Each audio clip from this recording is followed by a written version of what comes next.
azul me bordeó y encrucijadas me tocó seguir nadando a puro cielo y alta mar. Por cada amor nuevo me nacían montañas y sentía en las entrañas lo que luego un árbol fue. Me llamaron ceiba alguna vez, huracán también melancolía. Me he vuelto flor entre las flores y he llegado creyendo estar perdida.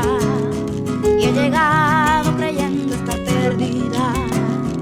Y he llegado creyendo estar perdida.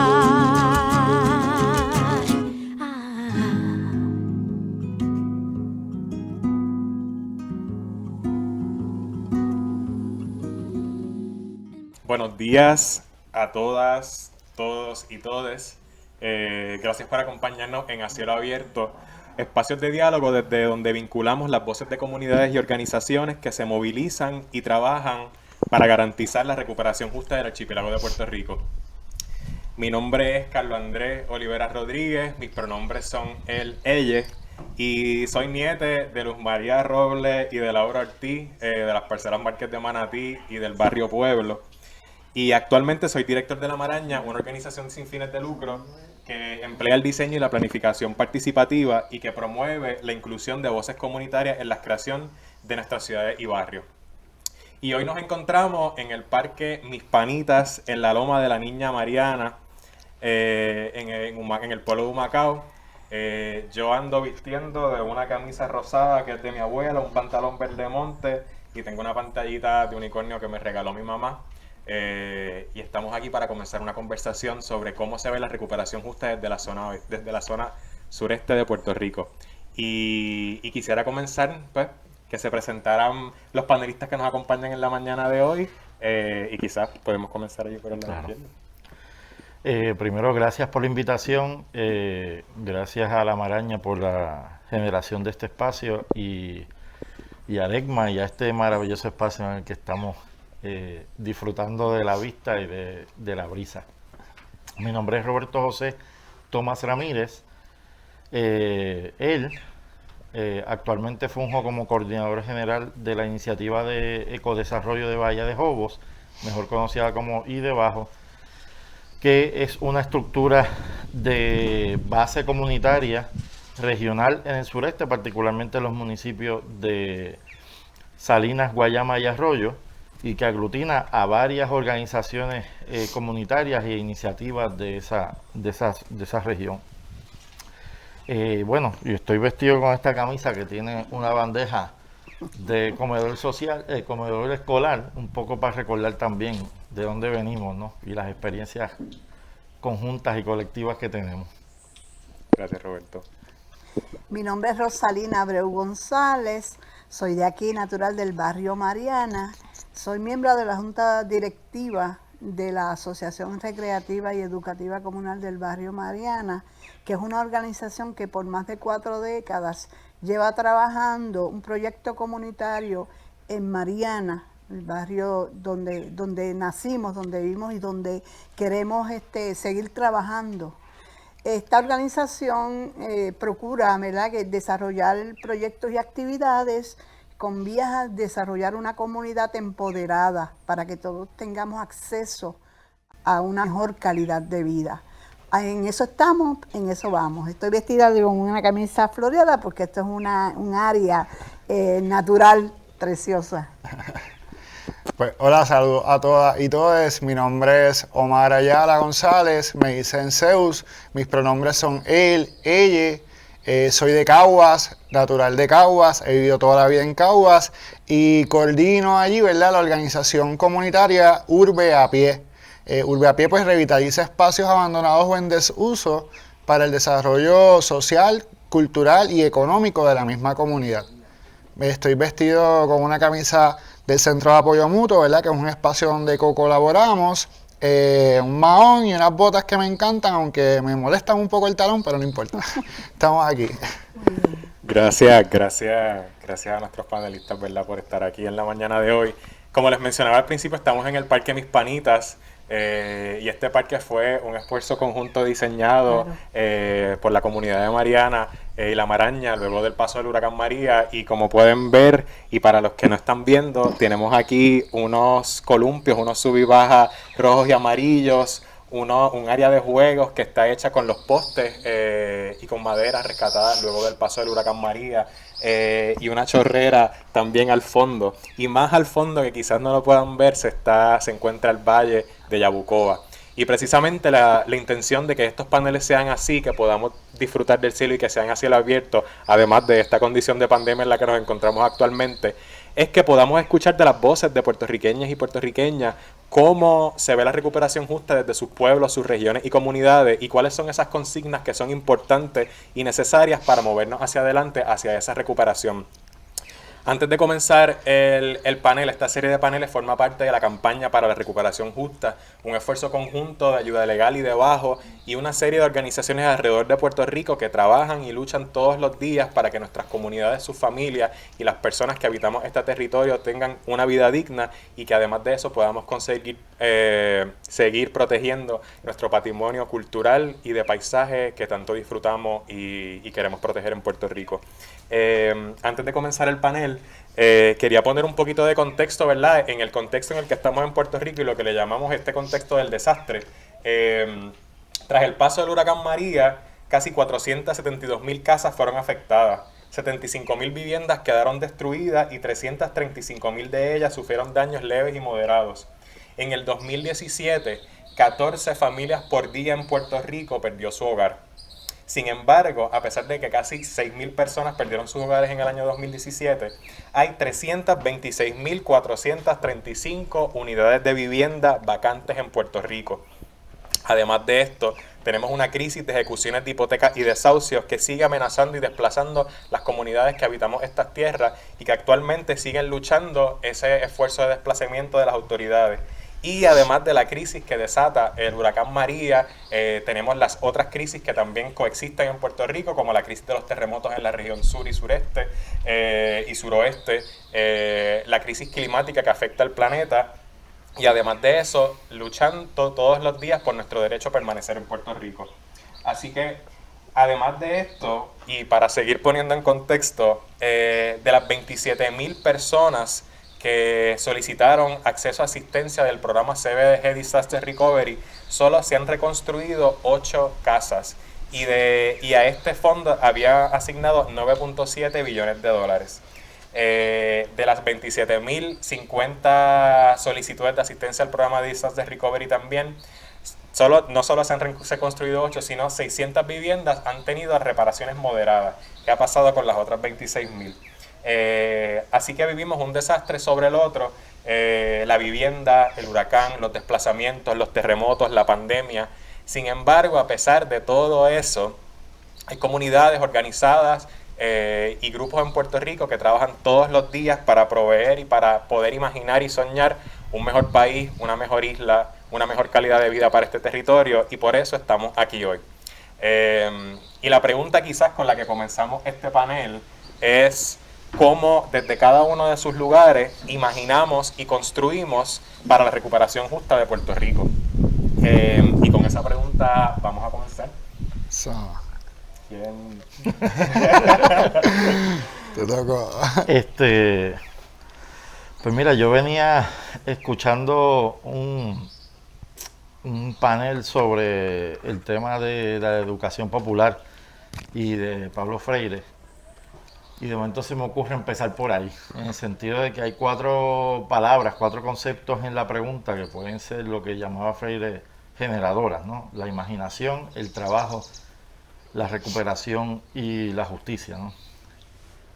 Y un poco hablando de la imaginación, cuando planteamos la posibilidad de imaginarnos un futuro distinto, no estamos hablando de desconectarnos de la realidad para no pensar en lo que sufrimos, sino la posibilidad de conectar con lo que nos han desconectado, con la posibilidad de pensar que las opresiones, la injusticia, la desigualdad no es natural, y se puede pensar y se puede imaginar un mundo distinto a la realidad que tenemos, y desde esa imaginación, desde esa posibilidad de construir, de pensar, de generar, de articular futuros diversos, trabajar en ese sentido. Y trabajar, estamos hablando de poner nuestra energía, nuestra experiencia, nuestro conocimiento, nuestras manos, nuestro cuerpo, nuestra mente, nuestro espíritu en producir valor, en producir, articular posibilidades y generar cosas distintas que nos den fuerza y que transformen esa misma realidad. Así que un poco también estamos hablando de la transformación. Cosas que están ligadas porque imaginamos para trabajar y trabajamos para lo que imaginamos, ¿no? Y entonces, en términos de la recuperación, pensar y definir la recuperación, que tiene varias posibles vertientes de definición. La primera es volver al estado anterior al que había, luego de algún tipo de desastre, de impacto o de cambio que altera esas condiciones previas, o mejorar las condiciones existentes en una situación de crisis, y nos parece que estamos en el segundo ámbito, precisamente porque no andábamos en condiciones de igualdad y en condiciones previas que requieran que volvamos al mismo estado. Volver al mismo estado significaría dejar las cosas como estaban, y las cosas no estaban bien. Y un poco por ahí es que viene la necesidad de darle un apellido al concepto de recuperación, de justeza, ¿no? De que sea esa recuperación justa. Porque cuando llegaron los huracanes y luego los terremotos y ahora la pandemia, lo que han hecho esas cosas que no son desastres en sí mismos, son parte de la naturaleza. El desastre es la injusticia previa que había, que genera esas desigualdades en que hay unos y unas que van a recibir el impacto de una manera mucho más fuerte que otras, porque esa desigualdad generaba vulnerabilidades, ¿no? Y esa vulnerabilidad requiere de alguna gestión que empareje la situación para que de ahora en adelante, cuando vuelva a pasar lo que nos está pasando, que como dice Carlos, el cambio climático es real y va a seguir generando situaciones que vamos a tener que estar enfrentando en el futuro. Esas próximas situaciones no nos tomen en la misma situación que estábamos previamente, en la que mucha gente va a tener que sufrir más que otra, no porque se lo merezcan, no porque sean vagos, no porque estén en una situación de menores capacidades y entendimiento de lo que pasa en el mundo, sino porque la misma situación social había generado esas desigualdades que crearon esas vulnerabilidades. O sea, en última instancia, no solamente volver hacia donde estábamos, sino aprovechar el momento en el que nos encontramos para construir y generar las condiciones de un futuro mejor, de unas condiciones más justas, en el que cuando tengamos que volver a enfrentar situaciones como esta, esa brecha permita que el impacto sea más democrático, ¿no? Más distribuido entre la capacidad de resistencia y de fortaleza que habíamos construido en el proceso y en el diseño y en la ejecución del proyecto de recuperación. Así que en ese sentido imaginamos y trabajamos la recuperación partiendo de ahí y sobre todo partiendo de la conexión con una memoria histórica colectiva. Porque si reconocemos la injusticia como algo que hay que resolver y que es lo que está en el fondo del tema de la recuperación, pues hay que conectar con esa historia que ha construido esa desigualdad. Y en este caso, en nuestra región en el sureste y particularmente en los municipios de Salinas, Guayama y Arroyo, conectar con esa historia colectiva que ha generado que unos sectores de la sociedad tengan que padecer y vivir unas situaciones que no vive otra gente, ¿no? En nuestro contexto, esa número 3 en esos espacios han tenido que ver el paseo de todo el diseño económico y de todas las apuestas económicas que ha hecho el gobierno y quienes deciden y diseñan la economía del país. Primero con el monocultivo de la caña, que obligó a que la gente en la zona fueran picadores de caña. Nadie preguntó si queríamos picar caña, simplemente nos impusieron eso, y así por el estilo luego vino el proyecto petroquímico, luego el de las farmacéuticas y ahora el de las semilleras transgénicas con el concepto de biotecnología. Así que un poco conectamos desde ahí, reconocemos las problemáticas, las necesidades y la realidad colectiva que eso ha generado y las subjetividades, ¿verdad? Las maneras en que nos vemos, nos pensamos, nos sentimos en el espacio, para de ahí entonces construir la posibilidad de una otra forma de hacer y de estar en la zona. Así que un poco en nuestra historia, que también, aunque debajo tiene como con ese nombre 10 años, pues es heredero de mucha historia de organización y resistencia, pues un poco la idea era construir colectivamente desde el concepto de endógeno, ¿no? Que durante toda su historia Salinas y esa zona había tenido, igual que pasa en el resto del país, pero ¿verdad? Hay unas peculiaridades. Esa zona había tenido que sufrir el efecto de la imposición de proyectos de desarrollo exógeno que venían de afuera y construían y desarrollaban y movían ríos y articulaban la organización social en esa zona desde lo que ellos habían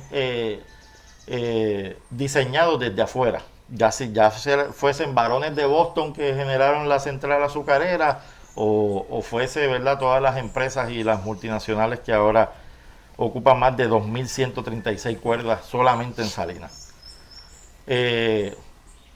Y cuando pasan los huracanes y luego los terremotos y ahora la pandemia, pues evidentemente se profundizan esas desigualdades, esa desigualdad de injusticia y racismo ambiental. Entre Salinas y Guayama solamente hay las dos plantas más contaminantes y que más generan energía en el país. En conjunto, básicamente el 50% de la generación de la energía está ocupada en esos dos municipios que generan energía para quien más la consume, que es el norte, particularmente San Juan, en el área metropolitana. Pero las condiciones de contaminación y de daño a la salud a partir de esa contaminación la sufre la gente del sur, ¿no? Así que esas condiciones de injusticia ambiental, de racismo ambiental, de injusticia y exclusión social, política, económica y cultural son la base para articular cómo nos pensamos distintos y cómo generamos construcción de poder a través de generar autonomía, respondiendo a través de la autogestión a esos problemas, ¿no?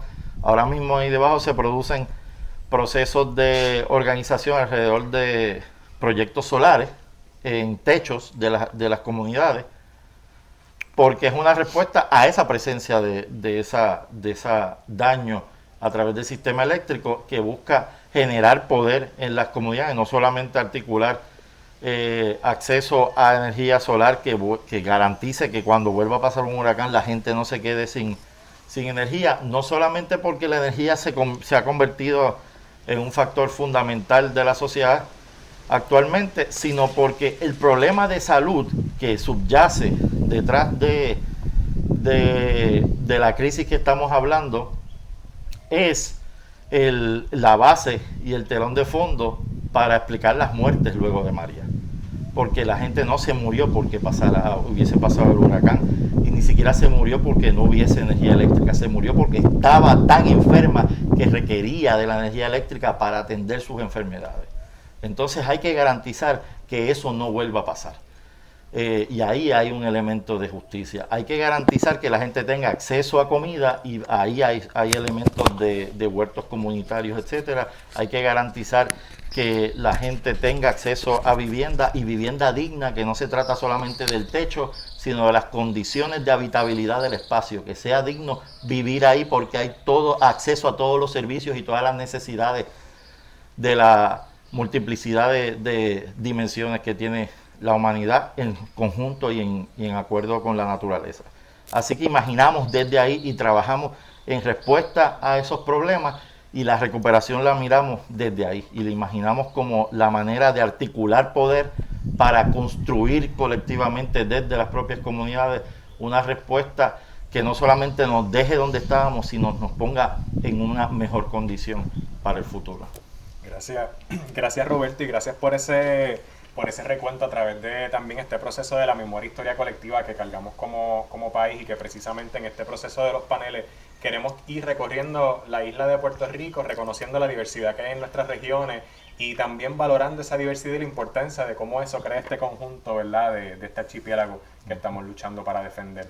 Gracias, Roberto. Rosalina, la experiencia desde Arecma, ¿cómo se imagina y se trabaja desde esta loma para la recuperación justa? Bueno, esta organización Arecma, en esta comunidad, de hecho, tengo que hacer un recuento hacia atrás de la lucha que ha tenido esta comunidad a través de sobre 5 o 6 décadas para obtener derecho a los servicios básicos, una cosa que es un derecho que tiene toda la persona, tener acceso al agua, acceso a la energía eléctrica, carretera. Esta comunidad, por ser considerada una comunidad de nivel de pobre y de altura, donde pues estaba aislada, tuvo que luchar por cada uno de esos procesos para obtener esos servicios, y fue una lucha de vida. Todavía estamos luchando, como dice Corregel, la vida es toda lucha. Nosotros somos una comunidad que se ha organizado desde de 1960 para obtener esos derechos y esos servicios que se le tienen que dar de forma natural a la gente. Claro, hay procesos, ¿verdad?, donde todos caminamos juntos, y hay procesos donde se dan de forma individual. Nosotros, nuestra primera responsabilidad dentro de esta organización, esta comunidad, fue convocar a la gente y que la gente participara de todos estos procesos.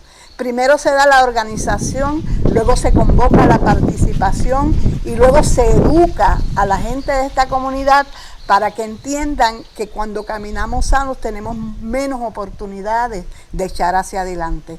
Cuando caminamos juntos podemos obtener mayor provecho. Primero, organizar ese espíritu comunitario en esta comunidad, tener una base como esta, un terreno donde todos pudiéramos convocarnos, donde pudiéramos reflexionar sobre las cosas que eran posibles y cómo imaginamos esta comunidad avanzando hacia el futuro, teniendo una mejor calidad de vida, teniendo oportunidades, creando una conciencia social para que todos podamos luchar por esas cosas que a otros se le da de forma natural, pero que en este barrio y en muchas comunidades como esta tuvieron que ser luchadas desde la base. Nuestra comunidad ha ido avanzando a través de estas 4 décadas que lleva trabajando Arecma, concienciando a la gente sobre esa posibilidad de que seamos una comunidad de avanzada, que podemos tener todos los derechos que todos los demás tienen y que como le dije, se le da de forma natural, pero que nosotros podemos conseguirlos a través de la organización, de la comunicación y de estar unos al lado de otros. Nosotros hemos ido avanzando a través ¿verdad?, de la organización de un voluntariado que ha sido un ente bien esencial en la comunidad para que todo el mundo se acerque y rinda, ¿verdad?, los conocimientos, los talentos que tiene para ponerlos a la disposición de la comunidad. Primero, también otro valor bien importante, que es el valor de la solidaridad. Cuando nosotros entendemos que tenemos esta situación en la comunidad y hemos trabajado, podemos extrapolar esa posibilidad de ayudar a otros grupos y a otras comunidades que tienen la misma situación, y eso se ha dado en Mariana. Nosotros hemos apoyado diferentes causas, ya sea en Peñuelas, mucha gente de esta comunidad ha ido a asistir a Haití, ha ido a asistir a Nicaragua, a Cuba, a organizar comunidades que quizás no tienen los recursos y que quizás necesitan esa solidaridad. Nosotros hemos tenido esa apertura de saber que no estamos solos, que tenemos que caminar junto con todos los demás para que este país pueda echar hacia adelante. Entendemos la necesidad de tener esta organización, y esto se vio más claramente luego de que pasa el huracán Irma y María y luego de los terremotos y el COVID-19, cuando todo ese voluntariado que se trabajó a través de todos estos años respondió de una forma enérgica y llegó aquí y dijo: ¿en qué puedo ser útil? ¿Qué puedo ayudar? Aquí luego de María se instaló un comedor social donde se le dio comida a casi 300 personas por espacio de 3 meses en forma continua, y que llegaron gente no solamente del barrio, llegó gente de casi todos los pueblos del área este, sabiendo que aquí había un plato de comida caliente para ofrecerle. Empezamos a mirar cómo podíamos avanzar en ese proceso de desarrollar esta comunidad mucho mejor de la que la habíamos diseñado. Y empezamos a construir un plan de emergencia comunitario, mirando todas esas facetas donde había fallado el gobierno, que no pudieron, por ejemplo, darnos luz en 9 meses. Tuvimos agua después de 6 meses, porque prefirieron brindarle agua a comunidades de alto nivel aquí en Humacao y fuera antes de darle agua a las comunidades que estaban necesitadas. Tuvimos que responder a esas necesidades, tuvimos que hacer alianzas con organizaciones para crear aquí un oasis energético, donde pues tuvimos acceso a tener placas solares para que la gente pudiera venir y cargar sus celulares, comunicarse con la gente que estaba, sus familiares dentro y fuera de Puerto Rico. Pudimos poner unas plantas de agua para que la gente pudiera venir y surtirse de agua aquí. Y tuvimos que hacer todo un sinnúmero de proyectos y de actividades para atender todas las poblaciones que estaban en desventaja, especialmente los niños que estuvieron sin escuela por espacio de 3 a 4 meses. Nosotros creamos aquí un espacio donde los niños de la comunidad venían y diferentes universidades, la Carlos Albizu, pudieron poner a disposición sus recursos para atender primordialmente el estado emocional de nuestros niños que se vio afectado. Tuvimos que usar los recursos de la Universidad de Puerto Rico y los estudiantes de trabajo social que están haciendo su práctica aquí en la comunidad para que hicieran censos en toda la comunidad y ver cómo estaba nuestra gente y cómo podíamos ayudarlo. El 65% o más de esta comunidad son personas que están en las edades de 60 años en adelante. Por lo tanto, es una población envejecida y nosotros tuvimos que responder llevando medicamentos, llevando asistencia psicológica, atendiendo las necesidades de comida, de agua, cualquier otra asistencia tecnológica a esos residentes que no tenían acceso a esos recursos.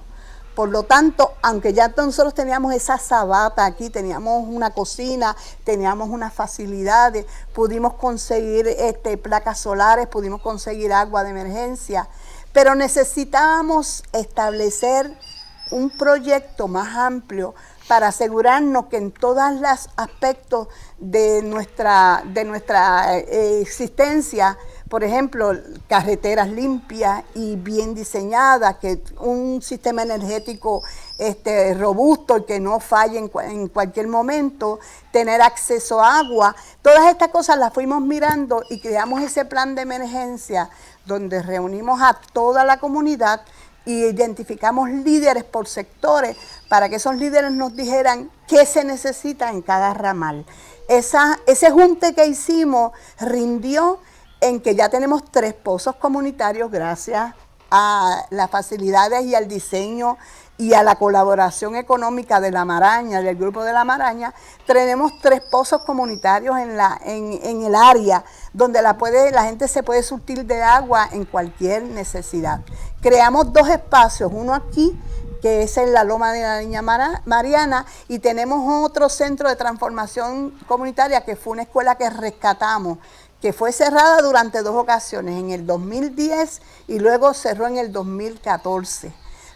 Recuperamos esa escuela y creamos allí un centro de transformación comunitaria para que la gente pueda tener asistencia en el lavado de ropa, porque hay una lavandería solar.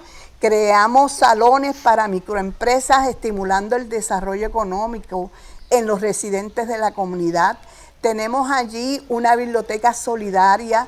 Tenemos espacios para reuniones en la comunidad donde se pueden discutir diferentes temas y donde la educación sobre las situaciones que están pasando en Puerto Rico y cómo nosotros las entendemos y cómo podemos trabajar con esos asuntos, es importante que nosotros estemos educados y con conocimiento. Nosotros tenemos aquí en La Loma una finca porque entendemos que la solidaridad alimentaria es importante en el futuro. Por eso estamos sembrando para que nuestra comunidad en un futuro tenga un espacio donde pueda tener alimentos que puedan recogerse y distribuirse a la comunidad. Esas cosas que estamos imaginando y que vamos trabajando en esa recuperación justa son cosas que son importantes para esta comunidad, para ir estableciendo esos puntos que son básicos en una organización comunitaria y una comunidad empoderada. Así es que tenemos muchos proyectos, hermanos, tenemos las manos llenas, queremos hacer cada día más cosas. La única situación es que estamos trabajando en contra del reloj, también estamos trabajando sin ayuda gubernamental, aunque eso no nos impide hacer todas las cosas que hacemos. Pero si estuviéramos en una sociedad justa y equitativa, quizás no tuviéramos tanto trabajo, ¿verdad? Las cosas fueran más fáciles. Pero vamos caminando en eso y vamos haciéndolo, entiendo que bastante bien. Wow, Rosalina, de verdad, como de momento levantar la bandera y vamos a aplaudir porque es que de verdad es bien importante, de verdad, escucharles y escuchar también este proceso de la historia de la cual también somos parte. Siento que en el proceso de desarrollo, ¿verdad?, de nuestras nuevas generaciones y de lo que está pasando y lo que va por pasar en Puerto Rico, esa conexión, ¿verdad?, con la memoria y la historia de nuestros barrios y de cómo han luchado por estos accesos a servicios que son tan importantes y que a veces la gente da por sentado en muchas regiones, claro, pero que a la misma vez en otros espacios tanto se luchan. Algunas palabras de verdad que tengo bien presentes para movernos a Zeus es organización, participación, educación, el acceso a tierras, el acceso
Tenemos también, ¿verdad?, el huerto comunitario, el huerto feliz, y el huerto feliz se suma a una red de huertos, porque si hablamos de sostenibilidad alimentaria, con un solo espacio no vamos a poder alimentar a nadie, ¿verdad? Hay que tener grandes tierras, y en los cascos urbanos la realidad es que esa tierra se encuentra o en los techos, ¿verdad?, o en los lotes abandonados que están en desuso. No tenemos grandes extensiones de terreno.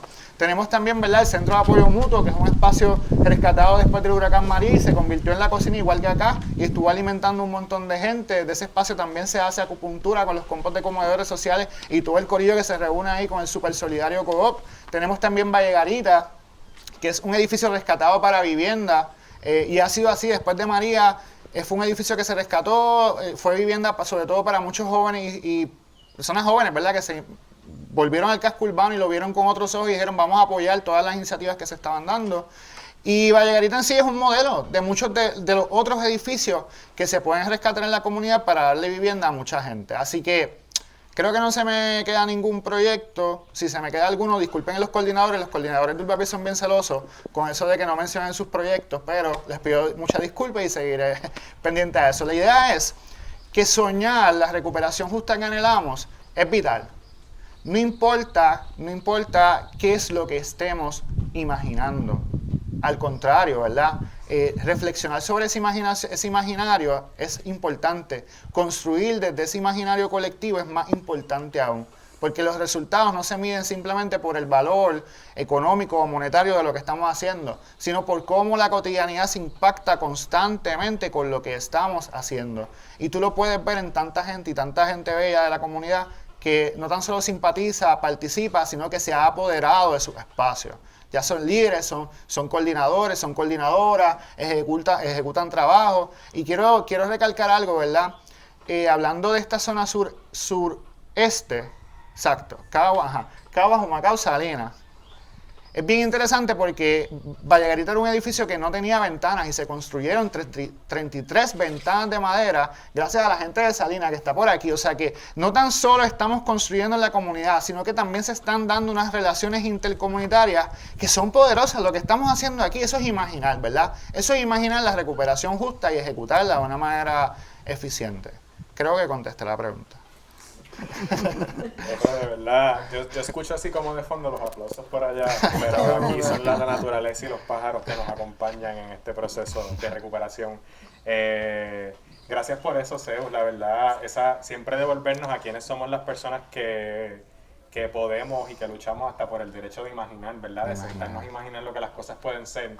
Es en sí un privilegio y por eso también estamos aquí, ¿verdad? Cómo nos permitimos y luchamos y defendemos ese derecho a imaginar para poder permanecer desde nuestros propios imaginarios y desde la memoria colectiva, ¿verdad?, que nos sostiene. Unos puntos, ¿verdad?, súper importantes sobre la revitalización de los espacios urbanos y de los cascos urbanos en Puerto Rico, que sigue siendo un tema que se tira y jala en distintos medios, pero que todavía no se apunta cuáles son las raíces, y la realidad es que son los espacios que se gestan desde los cascos urbanos y de la gente que vive en los cascos urbanos donde están las respuestas a las necesidades de estos mismos. Además de eso, ¿verdad?, la importancia de la vivienda, de los espacios de ocio públicos y de nuestros espacios públicos, el desarrollo económico y la planificación participativa para nuestras comunidades. La realidad es que en este proceso y escuchando a través de este panel podemos estar seguros de que hay una importancia y una necesidad crucial de que haya un modelo de planificación participativa para nuestro país que nos integre y nos incluya en los procesos que tienen que ver, porque de pronto construyen carreteras, viaductos, autopistas, compran miles de cuerdas y las comunidades que rodean y que viven estos espacios nunca ni siquiera son consultadas. Así que esto es un llamado y parte de estas consignas que son importantes, porque precisamente redunda en algo que han hablado todas, y es este ejercicio de la salud pública también, ¿verdad? Y la salud de nuestras comunidades y el acceso, y nombrar las cosas por su nombre, la injusticia racial y climática, ¿verdad? Y cómo eso impacta a comunidades que no necesariamente se benefician de las plantas eléctricas que están en sus comunidades, que van a sufragar y a proveer energía a otras partes de Puerto Rico. Y sobre todo, lo que nos llevamos de este proceso es que somos mucha gente. A medida que también vamos por Salinas, subimos a Humacao y vamos a Caguas, estas regiones, la región sureste, según este panel, incluye el distrito de Guayama y el distrito de Humacao, y por eso llega tan alto hasta Caguas, hasta Comerío. Y por eso es también importante entender estas distribuciones a través de nuestro país, ¿verdad? Porque esto nos presenta quiénes son nuestros tomadores de decisiones y quiénes son las personas que deben de estar escuchando las conversaciones que tienen las comunidades y cuáles son las propuestas y consignas hacia una recuperación justa. Y pensando en eso de las consignas para la recuperación justa, ya hemos podido escuchar la memoria histórica, el trabajo, la lucha para permanecer en Puerto Rico y soñar, imaginar y trabajar una calidad de vida. Así que, además de esto, ¿cuáles son esas consignas que desde y debajo, desde Arecma y desde Urbapié, son medulares para que si la recuperación se va a dar en Puerto Rico, que sea de una forma justa? Pues mira, quizás empezar por la idea colectiva más amplia, en el sentido de que le decía yo a un compañero los otros días que nos tienen ajorados en 58 frentes distintos y nos van a ganar en todas divididos si no empezamos a trabajar en conjunto y articular un proyecto que no sea el resistir esto, resistir aquello o empujar esto y lo otro, sino que todo eso se convierta en un proyecto colectivo común que podamos entonces aglutinar desde ahí, ¿no? Y un poco en este sentido de la recuperación justa, pues vemos cómo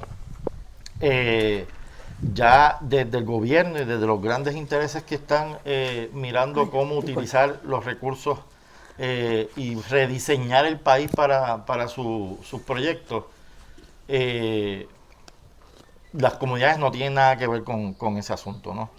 Ya el gobernador dice que el dinero lo va a usar para Roosevelt Road, para carreteras, nada que tenga que ver con proyectos que realmente atiendan las necesidades de la gente que ha sido vulnerada históricamente y que se ha vulnerabilizado aún más después de todos estos conflictos y todas estas situaciones. Así que desde los diseños que uno ve, uno nota y puede prever situaciones. Así que en términos generales estamos planteando como colectivo en la campaña el evitar 0 desplazamientos forzosos, ¿no? Que la gente no se vea obligada a tener que irse de donde viven porque el diseño es manipulador y el diseño es nefasto en el sentido que te dicen si tú quieres recursos para vivir bien en una buena estructura, te tienes que ir de ahí. Si no te vas de donde vives, no te vamos a colaborar. Y en ese sentido obligan a la gente individualmente, ya ni siquiera desde lo colectivo, a tener que ponerse la situación, o me voy para resolver mi problema de vivienda, o permanezco y tengo que mantenerme en la misma situación. Así que 0 desplazamiento, participación en el diseño del proceso de recuperación y participación. Cuando hablamos de participación, obviamente hablamos de democracia, y cuando hablamos de democracia no hablamos de que nos permitan hablar. Hablamos de que la democracia requiere participar en el imaginario precisamente de qué vamos a hacer, en el diseño de eso, en la elaboración, en la implementación y en cómo evaluamos eso también. O sea, la participación democrática no es meramente, pues ya los escuchamos, qué bueno, ustedes se están quejando, están pataleteando, nosotros vamos a hacer con lo que nos da la gana. Y en ese sentido, pues acceso también equitativo a los fondos. Y uno se preguntaría por qué organizaciones que parten desde la lógica de la autogestión y desde la lógica de construir poder y autonomía estarían metiéndose en esto que tiene que ver directamente con cosas que tiene el Estado en sus manos y con cómo el Estado va a diseñar la cosa. Bueno, porque a veces hay que tomar en consideración que se nos va la vida en cómo el Estado sigue diseñando exclusiones y exclusiones sobre exclusiones. Y lo que va a pasar con este proceso de recuperación va a un poco establecer lo que pueda estar pasando en Puerto Rico por los próximos 10, 20 años. Entonces ahí es que uno mira, entonces, ¿qué vamos a hacer? ¿Cómo vamos a incidir en esta cosa? Precisamente desde la construcción de poder, pero resistiendo el diseño que ellos quieren, porque si no nos metemos en esa discusión, ellos van a diseñar como quiera lo que quieren y su diseño nos excluye. En el área específica de Salinas, Guayama y Arroyo, obviamente hay un elemento de justicia ambiental que pasa por varios procesos.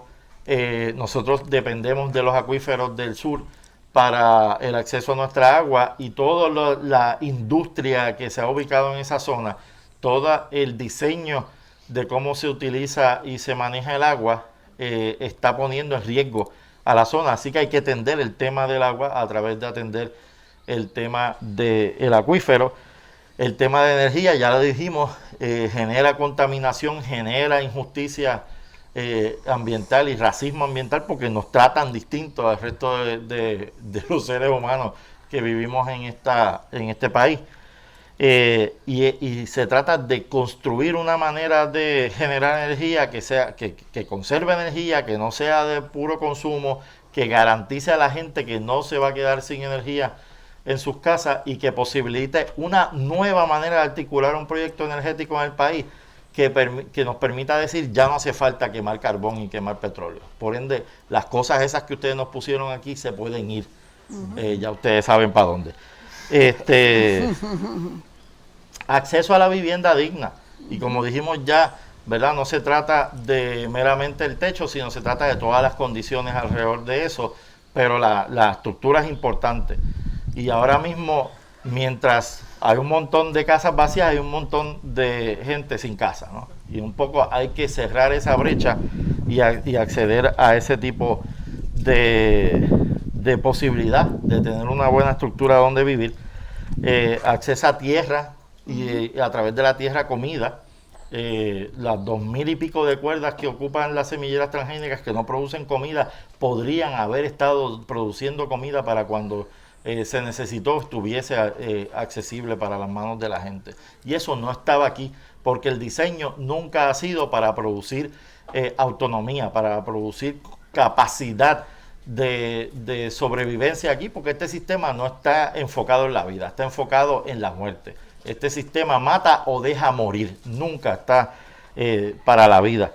Y en ese sentido, pues hace falta trabajo, hace falta mitigación y desarrollo económico endógeno que salga de la gente, porque la gente sabe qué posibilidades hay en su entorno, porque es su territorio, lo conocen y saben lo que hace falta ahí. Pero sobre todo para nosotros y nosotras, organización. Yo estoy repitiendo esto en muchos espacios con todos los caveats necesarios, porque la persona que lo dijo, ¿verdad?, es problemática. Pero Al Capone decía, se puede conseguir mucho más con una palabra amable y una pistola que solamente con una palabra amable. Y la pistola nuestra es la organización. Sí. Lo que va a hacer que nos hagan caso es que estemos fortalecidos porque tenemos proyecto común, porque tenemos sentido común en el sentido de lo comunitario, de los intereses comunes que tenemos, y articulemos un proyecto común y presionemos para que ese proyecto se dé. Así que para nosotros nosotras la organización es fundamental, y eso permitirá incidir en la política pública. Incidir en política pública que permita y impida que nos obliguen, que sigan diseñando para sacarnos de las comunidades. Política pública que diseñe y genere procesos de mitigación que le quiten de la mano la excusa de que tú vives en una zona inundable y no hay nada que hacer allí, y por ende te tengo que sacar y desarticular tu comunidad. Políticas de apoyo mutuo. Aquí hasta los 80 hubo política que reconocía el apoyo mutuo como una manera de resolver problemas sociales en las comunidades. Claro, cuando llegaron los desarrolladores, esas políticas desaparecieron, porque cuando se instauraron eran necesarias porque el gobierno no tenía los recursos y sabía que las comunidades hacían eso ya. Eso no salió del gobierno, salió de las propias comunidades, y el gobierno se apropió de ese concepto y dijo, pues yo les doy los recursos y ustedes ponen el trabajo que ya hacen. Pues que volvamos a reconocer el apoyo mutuo como una manera de articular y de resolver problemas sociales en Puerto Rico que multiplican las posibilidades de envisionar y de poner en práctica un Puerto Rico distinto. Por ejemplo, nosotros y nosotras en el trabajo de construcción de casa, que ya van más de 60, cada una de esas familias se compromete a apoyar cualquier otra gestión de necesidades comunitarias, y se multiplica de momento el trabajo, porque entonces quienes están cocinando ahora mismo para más de 100 personas en las 4 comunidades son personas que recibieron apoyo en sus casas y están devolviendo a la comunidad de esa manera. Y esa es otra lógica a la lógica del gobierno de que no, eso va a costar tanto porque falta el ingeniero, el arquitecto y el perito y la cosa, ¿no? Que hablando de peritos, que dejen de impedir que las comunidades tengan acceso a garantizar su sobrevivencia.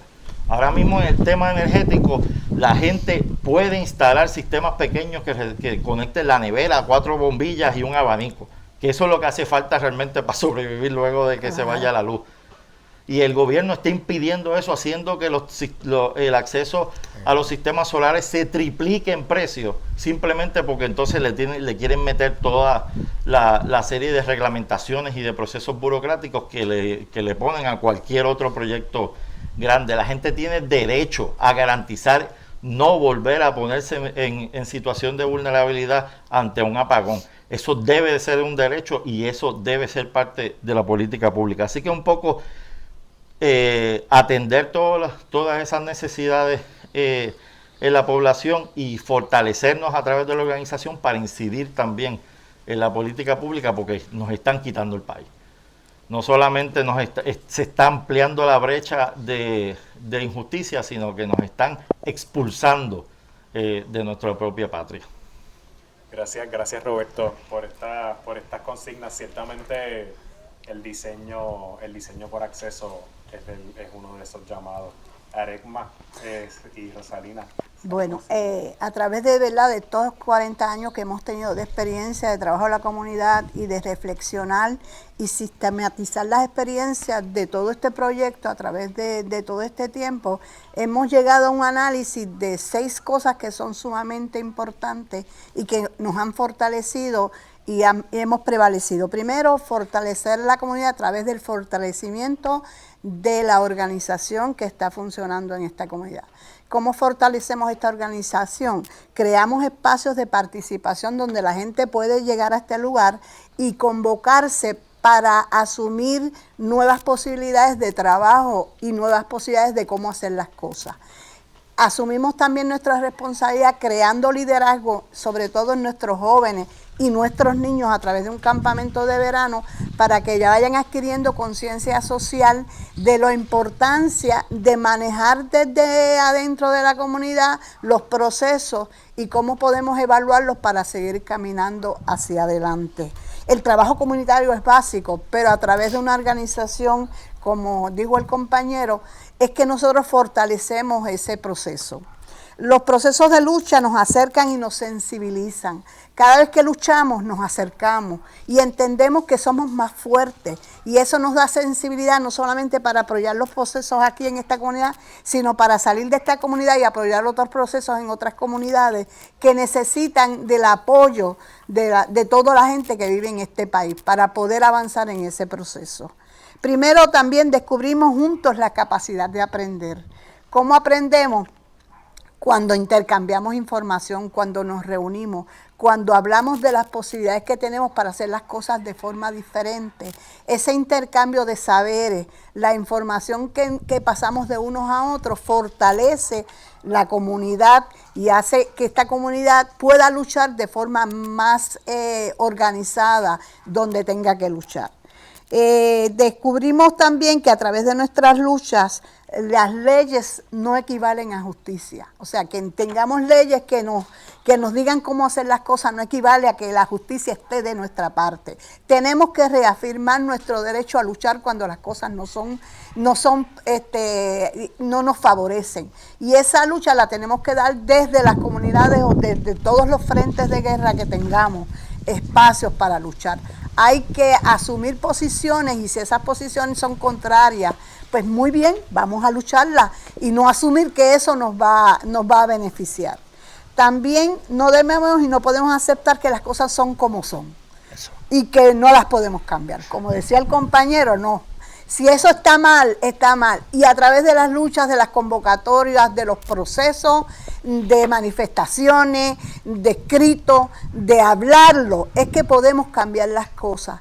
Todo tiene posibilidad de mejorar. Y a través de esos procesos que se dan en estas luchas y estos frentes, es que vamos cambiando las cosas. Y por último, no delegar la responsabilidad individual y colectiva que tenemos todos de mejorar nuestra comunidad y nuestro país. Cada uno tiene su responsabilidad y cada uno tiene que aportar en la medida poco o mucho para cambiar las cosas y hacerlas mejor. Esas son nuestras consignas. Maravillosa. ¿Qué consignas digo yo? Bueno, la rápido porque Primer lugar, ¿verdad? Cuando se habla de los fondos de recuperación justa o de los fondos, ¿verdad?, destinados para eso, nos preocupan que no hayan tantos programas diseñados para la revitalización de espacios abandonados en los cascos urbanos. Y esa preocupación, ¿verdad?, pues tenemos que exigir que haya más dinero para eso y que esa otorgación de dinero no necesariamente se tenga que condicionar a que ya la comunidad tenga esa suma de dinero para trabajar, porque muchas de las comunidades que nosotros representamos no tenemos esos grandes presupuestos, pero sí tenemos la capacidad de trabajar, ¿verdad? Y de trabajarlos y la realidad de conectarnos con otra gente que a lo mejor sí tienen esa estructura ya formada. Así que en primer lugar, más programas diseñados para que esos dineros lleguen a las comunidades, sobre todo a las urbanas, ¿verdad? Que ahora mismo parecería que no hay nada pasando con eso. Me enteré que están pensando en el modelo de Bogotá. Yo no sé cuál es el modelo de Bogotá, no nos han consultado en todas las comunidades, pero reconociendo que en Colombia incluso hay modelos que no son el institucional, sino que hay otros modelos que salen de las mismas comunidades y quizás también debemos de exigir en Puerto Rico que los modelos que se traten de implementar en todo el país nazcan y salgan de las mismas comunidades. Y eso es distinto a que nos impongan un modelo de desarrollo turístico que nada tiene que ver con la comunidad, ¿verdad? Por otro lado, el derecho a permanecer, incluso el derecho a encontrarnos. Así que esa defensa de los espacios de encuentro es vital a la hora de hablar de una comunidad que se organiza. Y si algo tenemos en común todas estas comunidades es que tenemos esos puntos clave dentro de la comunidad donde todo el mundo llega, participa, se organiza, se empodera, ¿verdad? Y luego sale para afuera y eso sigue creciendo así como una semillita bien bonita. Por otro lado, se nos hace bien vital que así mismo como hay fondos para revitalización de edificios, hayan fondos para la proliferación de los huertos comunitarios.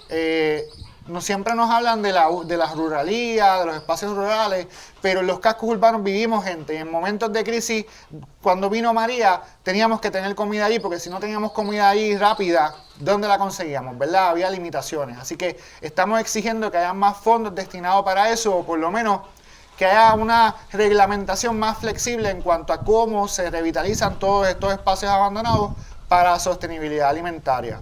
Por otro lado, igual, en el caso de Urbapié creemos mucho en la movilidad y esa movilidad tiene que ver con acceso y ese acceso con participación y esa participación con la toma de decisiones y la implementación.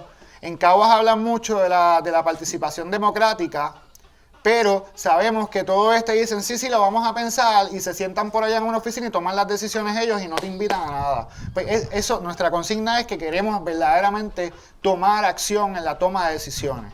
Y creo que se me pueden quedar otras consignas, pero por lo menos esas son las más vitales que estamos moviendo en la organización. Y entonces obviamente también en cuanto a la reducción de riesgo, nuestra consigna, ¿verdad?, es que no tiene sentido que sigan hablando de personas que están en la calle si no estamos revitalizando edificios para que tengan un lugar seguro de albergue que no tenga que ser condicionado por la religiosidad de ese albergue, porque mucha gente que está en la calle necesita una cama, pero cuando van a estos albergues y tienen una estructura súper religiosa, y eso no es malo si la persona es creyente o es religiosa, pero si la persona no es creyente y no es religiosa de esa manera, están condicionando el que pueda estar en esa cama. Incluso muchas de estas personas son usuarios de drogas, ¿verdad?, diferentes drogas. Así que si se enteran en esos albergues, lo sacan porque están usando drogas. Así que queremos una salud pública mucho más diseñada desde las necesidades reales de la gente, no impuesta, que no toma en consideración lo que estamos trabajando.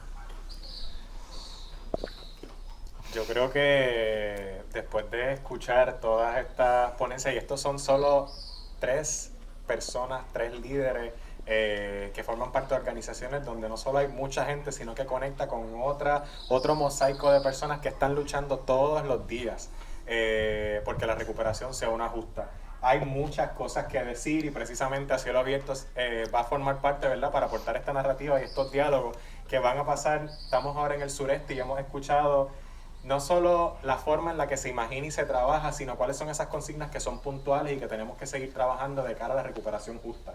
Ahora nos moveremos hacia el noreste, luego iremos centro-sur, oeste, norte-centro y terminando en la zona metropolitana para ir recogiendo precisamente este mosaico y seguir alineando esta conversación, este diálogo hacia este proyecto común del que mencionaba Roberto.